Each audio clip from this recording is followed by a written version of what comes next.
Spätestens heute Nachmittag sind wir hier raus. Tja, falls der Besitzer sich nicht noch überlegt, eine Woche Spontanurlaub einzulegen. Wenn nämlich viele Leute anrufen und bei dir Songs bestellen, dann bist du 24 Stunden am Tag nur mit Komponieren beschäftigt. Damit ist die Idee also gestorben.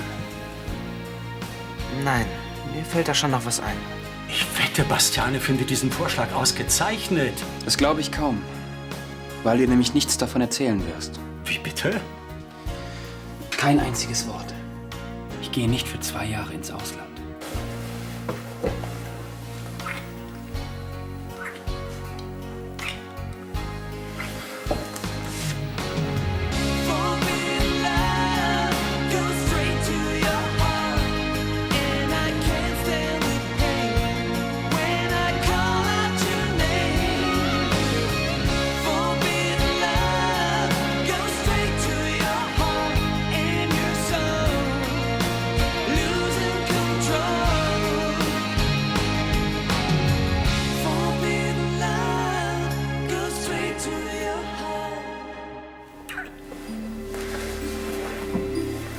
Jackie, das tut mir leid.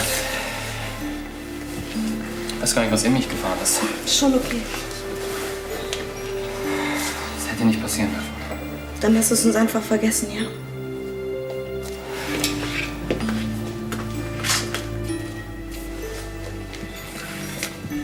Ich weiß gar nicht, was ich sagen soll. Sag doch am besten gar nichts. Scheißtür! Morgen also. Nein, nein, natürlich ist das eine gute Nachricht. Ich werde auch da sein. Haben Sie Dank für alles, Herr Dr. Schirmann. Auf Wiederhören. Hallo. Gibt's Neuigkeiten? Hallo. Es ist überraschend ein Haftprüfungstermin frei geworden. Morgen schon. Das ist ja großartig. Hat der Anwalt noch was gesagt? Gibt's Probleme? Nein, eigentlich ist er ganz optimistisch. Da Florian neben einem festen Wohnsitz auch soziale Bindungen nachweisen kann, besteht keine Fluchtgefahr mehr. Das heißt, er wird entlassen. Das ist gut möglich. Aber was bringt das alles? Wenn er sich nicht auf den Ersatzdienst im Ausland einlassen will, wandert er sofort wieder zurück ins Gefängnis. Und das womöglich auf Jahre. Jetzt sei doch nicht so pessimistisch. Vielleicht hat Florian schon längst beschlossen, sich für den Dienst in Afrika zu verpflichten. Das glaube ich kaum. Ich muss noch mal mit ihm reden. Entschuldigt mich. Das Teil ist echt genial. Mag sein. Aber Ich frage mich, ob diese Telefonanlage hier auch wirklich sicher ist. mit einer Chipkarte fürs Handy kein Problem. Die kriegen doch irgendwann raus, dass du hinter der Nummer steckst. Mein Gott, dann wechsle ich die Karte eben ab und zu. Und ich besorge mir eine zum Abtelefonieren. Hauptsache ist doch, dass das Ding nicht in Deutschland registriert ist. Komm, Junge, jetzt denk mal positiv.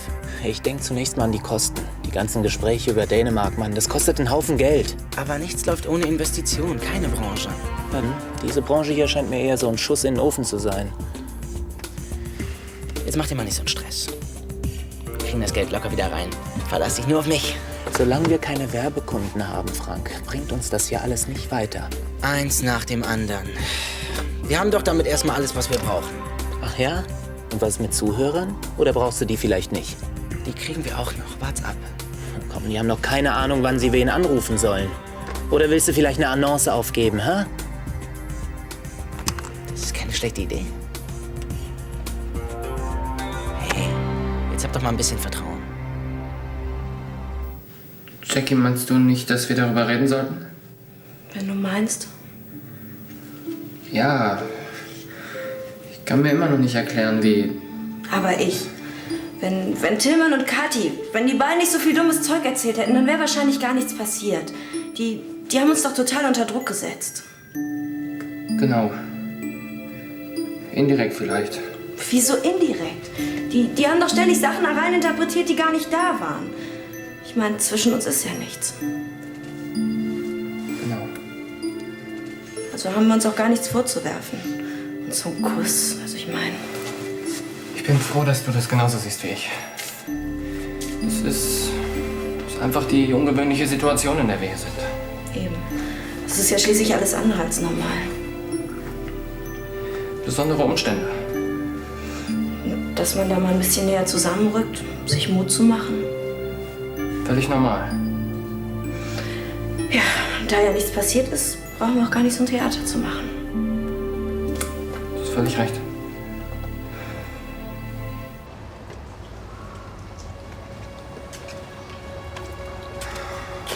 Hi, Kathi. Hi.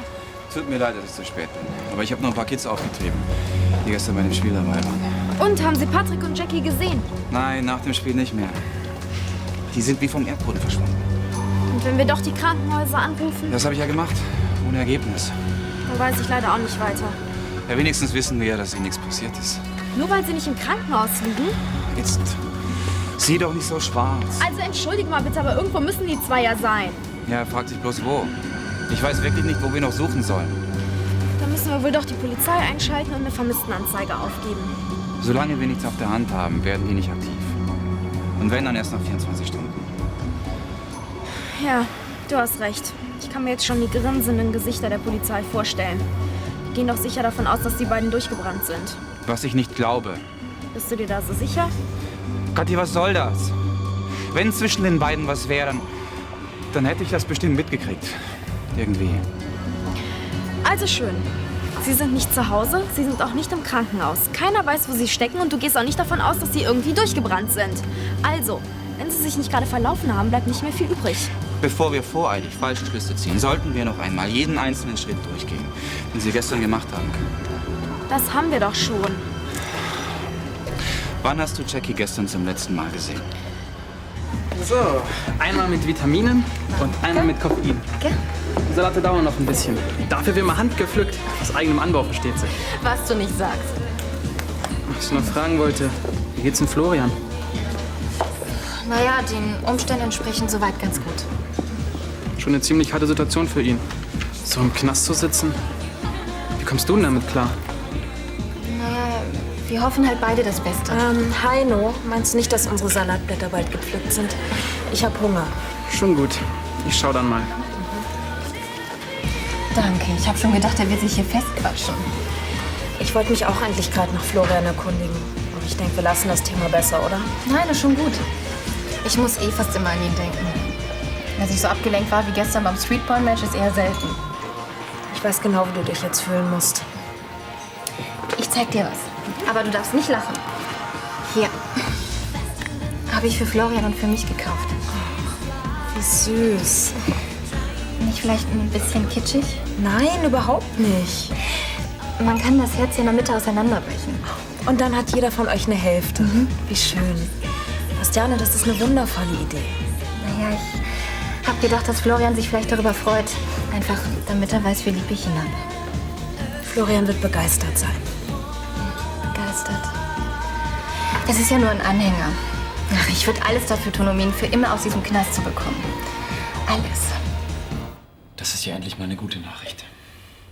Diese Warterei auf den Haftprüfungstermin hat mich schon ganz verrückt gemacht. Was meinst du?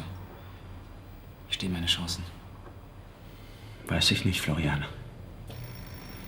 Sie stünden jedenfalls besser, wenn du die Möglichkeit eines Ersatzdienstes in Ruanda wahrnehmen würdest. Überleg doch, Junge. 2 Jahre Afrika, das ist nichts. Wenn du dir damit Gefängnis ersparst. Ja, ist schon klar. Also. Wenn Bastiane nicht wäre, sofort. Papa, sie ist mir sehr, sehr wichtig. Sag mal, hast du es immer noch nicht kapiert? Die buchten dich ein, auf ein paar Jahre.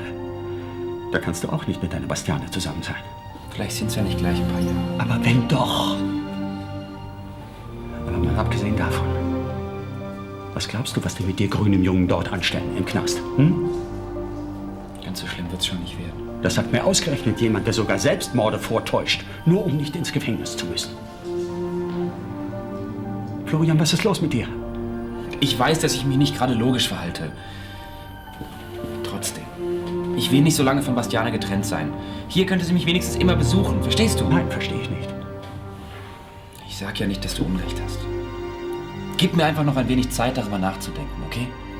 Tu mir einen Gefallen, Florian, und überleg es dir schnell, ja?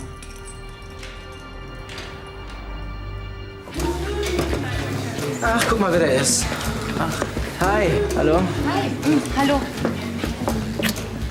Stimmt was nicht mit dem Essen, oder Ist euch was auf den Magen geschlagen? Weder noch. Termine. Ich muss jetzt in die Agentur. Aha, schade. Oh, und ich wollte auch schon längst bei Florian sein. Ich habe ihn schon lange nicht mehr besucht. Sag ihm viele Grüße. Ja, von mir auch. Mach ich. Bis dann. Tschüss. Tschüss. Haben die Milch euch das übrig gelassen oder habt ihr auch Geld, euch was Eigenes zu bestellen? Heino, ich hätte gerne einen Hamburger, damit ich keinen Vitaminschock kriege. Und dazu eine Kuh. Das Ganze 2-mal. Okay. Und, was hältst du jetzt von meiner Idee? Was meinst du? Naja, diese Aktion, mit der wir unseren Sender bekannt machen wollen. Nicht so viel, das ist ganz schön gefährlich. Dafür aber kostenlos. Stimmt. Wenn uns niemand dabei erwischt. Ich weiß gar nicht, wie das geschrieben wird. Hey, die Sache ist zu gefährlich. Überleg dir lieber mal einen vernünftigen Namen. Am besten finde ich natürlich Radio Ramon. Das würde ihn bestimmt tierisch freuen. Mhm. Die Polizei auch. Damit ersparst du ihnen eine Menge Arbeit. Ja, du hast ja recht. Also, wie wäre es mit Radio oder Amore? Mhm. Im Prinzip nicht schlecht. Was ist denn mit Radio Love? Drehen wir das Ganze noch um, dann stimmt's. Love Radio. Ja, das ist es. I love to love, Love Radio. Ist so ein gutes Jingle, oder? Ja, warum nicht? Jetzt müssen wir nur noch dafür sorgen, dass unser Sender bald in aller Munde ist. Also wenn du mich fragst, dann sind die beiden schon längst in Südamerika. Jetzt hör endlich auf damit. Ich kann mir nicht vorstellen, dass die beiden einfach so abhauen. Tja, warten wir es ab. Deine Fantasie geht mit dir durch. Da ist Herr Eiden, unser Getränkesponsor. Vielleicht weiß der was. Tag, Herr Eiden. Tag. Gut, dass ich Sie endlich finde. Ich brauche meinen Schlüssel. Wie? Ist der nicht bei Ihnen zu Hause abgegeben worden?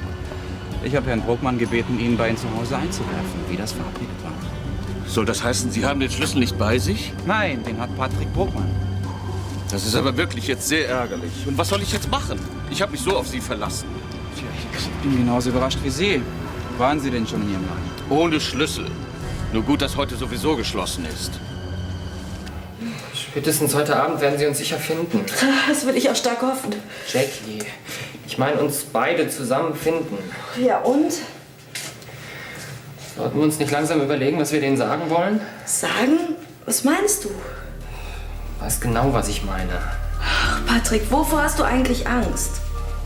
Dass derjenige, der uns hier findet, falschen Eindruck bekommen könnte. Ich stehe hier und friere und du sitzt da auf deinen Kisten. Was für einen Eindruck soll das denn machen? Und außerdem kann uns auch egal sein, was der Ladenbesitzer über uns denkt.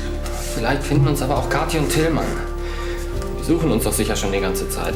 Was wollen wir denen sagen? Ja, genau das, was war. Du hast die Tür zufallen lassen und das war's. Die wird sich sicher ihre Gedanken machen, was wir hier gemacht haben. Ach ja, und soll sie doch. Wir wissen doch beide, dass gar nichts passiert ist. Dann sind wir uns also einig, was diese kleine Angelegenheit angeht? Ja, und jetzt kein Wort mehr darüber. Ich möchte mal wissen, wo der Besitzer von dem Laden so lange bleibt.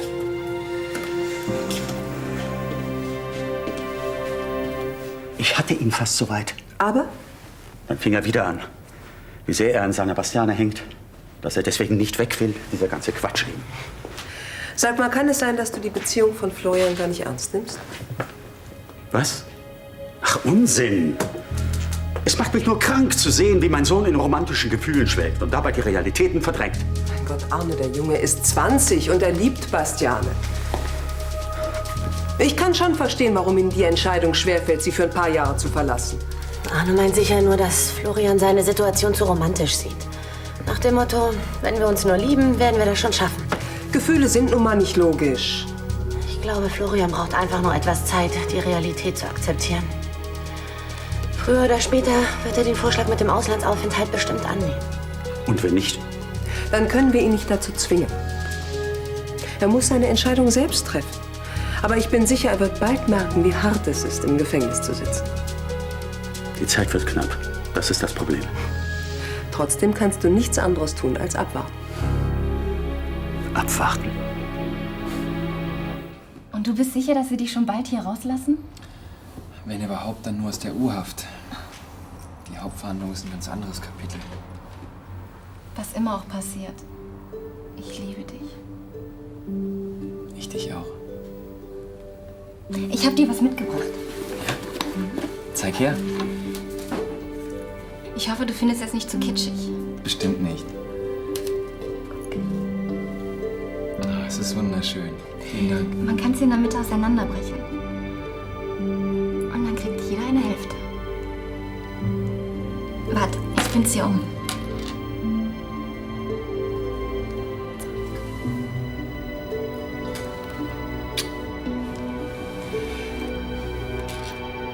Ich werde dieses Kettchen immer tragen, bis wir wieder zusammen sind.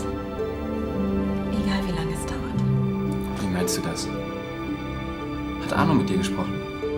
Nein, worüber? Ach, ich meine nur, weil er immer alles so schwarz sieht. Er geht wohl schon davon aus, dass ich gleich 200 Jahre ins Gefängnis muss. Also das wäre mir dann doch ein bisschen zu lang. Okay, nach 100 Jahren darfst du das Kettchen ablegen. Eigentlich ist mir überhaupt nicht nach Scherzen zumute. Nee, Kopf hoch. Es wird schon alles nicht so schlimm werden.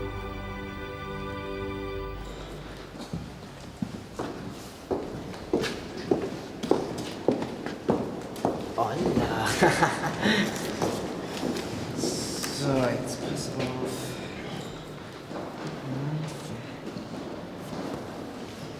Hallo? Ach, da bin ich ja schon richtig. Könnten Sie mich bitte mit Ihrer Nachrichtenredaktion verbinden? Hey, was hast du denn vor? Bist du wahnsinnig? Hey, entweder oder. Ich dachte, du willst, dass unser Sender bekannt wird. Ja? Guten Tag. Ja, wir hatten bereits miteinander telefoniert.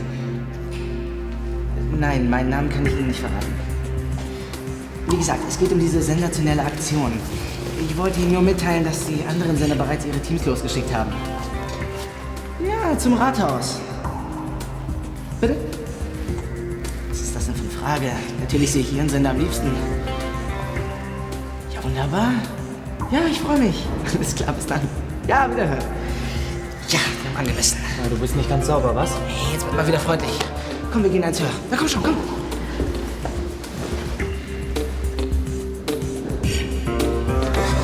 Hier. Ja, und los.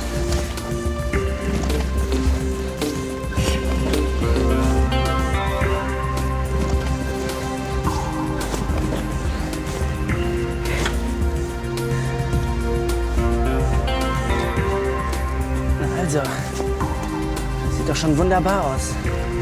Ja, aber jetzt lass uns abhauen. Na, meinetwegen. Aber erstmal gucken wir uns das Ganze noch von unten an. So. Ich gehe mal eben zur Post, ja? Okay. Bis gleich. Ja. Steht was Interessantes drin? Wie bitte? Was meinen Sie? Florian ist ganz schön stur, hm? Das kann man wohl sagen.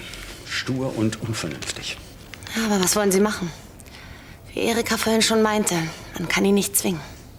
Das vielleicht nicht, aber etwas nachhelfen, das kann man schon. Und wie, wenn ich fragen darf?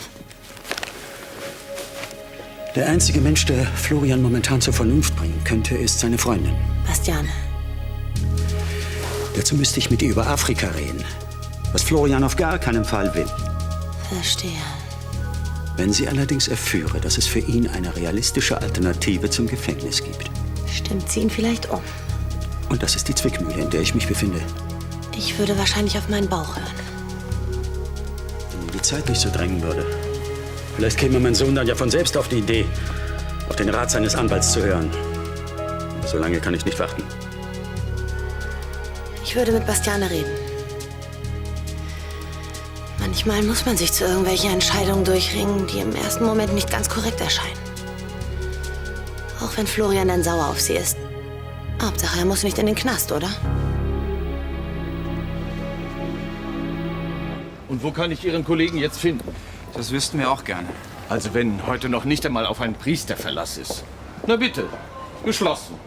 Ich weiß also wirklich nicht, was Sie hier wollen. Tja, ich allerdings auch nicht. Glaubst du wirklich, die sind da drin? Keine Ahnung. Ich will einfach nur jeden Schritt nachvollziehen, den Patrick gestern gegangen ist. Das darf doch wohl nicht wahr sein. Die Sache wird mir Keiner da. Die Tür steht auf und es ist keiner da. Das geht doch nicht. Da kann doch jeder rein und raus spazieren. Das wird sich sicher alles klären. Ach was, das ist das letzte Mal, dass ich bei einer gemeinnützigen Sache mitgemacht habe. Das ist unverantwortlich. Das ist schon sehr merkwürdig. Herr Eiden, sagen Sie. Ich habe jetzt keine Zeit. Ich muss jetzt erst überprüfen, ob nicht wirklich was geklaut wurde. Eine Sekunde bitte. Die Getränkekisten, wo stehen die bei Ihnen normalerweise? Hier im Keller natürlich. Aber wahrscheinlich ist der auch noch sperrangelweit. Können wir uns den Keller mal ansehen? Ach, machen Sie doch, was Sie wollen.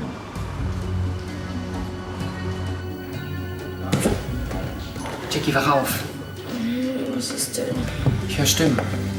Ach, da musst du dringend zum Arzt, wenn wir hier rauskommen. Jetzt mach keine Witze, da draußen ist jemand. Hey! Hallo? Hallo! Hier sind wir! Hey, jetzt holt uns hier raus! Tatsächlich. Das gibt's doch gar nicht. Oh, Gott sei Dank. Ich dachte schon, wir müssten hier versauern. Glück, dass ihr da seid. Das alles hätten wir uns ersparen können, wenn er die Tür nicht hätte zufallen lassen. Ja, was soll ich mich denn noch entschuldigen? Ach, das kannst du gar nicht oft genug.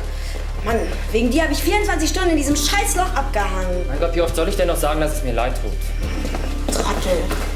Komm, jetzt reg dich doch nicht auf. Hauptsache ist doch, wir haben euch gefunden. Tja, du bist gut. Musstest du hier festsitzen oder ich? Es ist doch jetzt überstanden. Mann, was hat man jetzt von seiner Hilfsbereitschaft? Sie hat recht. Das war meine Schuld. Ich hätte besser aufpassen müssen. Die musste ja die Hölle auf Erden bereitet haben hier drin, wa? Oder? Habe ich's nicht gesagt? Das Ding schlägt ein wie eine Bombe. Ja, nicht schlecht. Und jetzt lass uns hier verschwinden. Uns kann doch gar nichts passieren. Du fühlst dich wohl richtig sicher, was? Warum gibst du nicht gleich ein Interview hier? Gar keine schlechte Idee. Hallo, hallo. Bei dir weiß ich manchmal echt nicht, ob's Spaß oder Ernst ist. Mist. Die Bullen. Reg dich nicht auf. Wir sind doch ganz harmlose Passanten. Aber die Polizei ist gut. Die Polizei ist gut, wenn man berühmt werden möchte. Du hast echt einen an der Waffe. Lass uns hier verschwinden, Mann. Nein, ich fange schon an, das Ganze hier zu genießen. Ich aber nicht. Wir können uns das genauso gut im Fernsehen anschauen. Komm schon. Hey, Fernsehen, live ist doch viel geiler. Außerdem kommt sowieso keiner von denen drauf, dass wir was damit zu tun haben. Ich glaube, du irrst dich.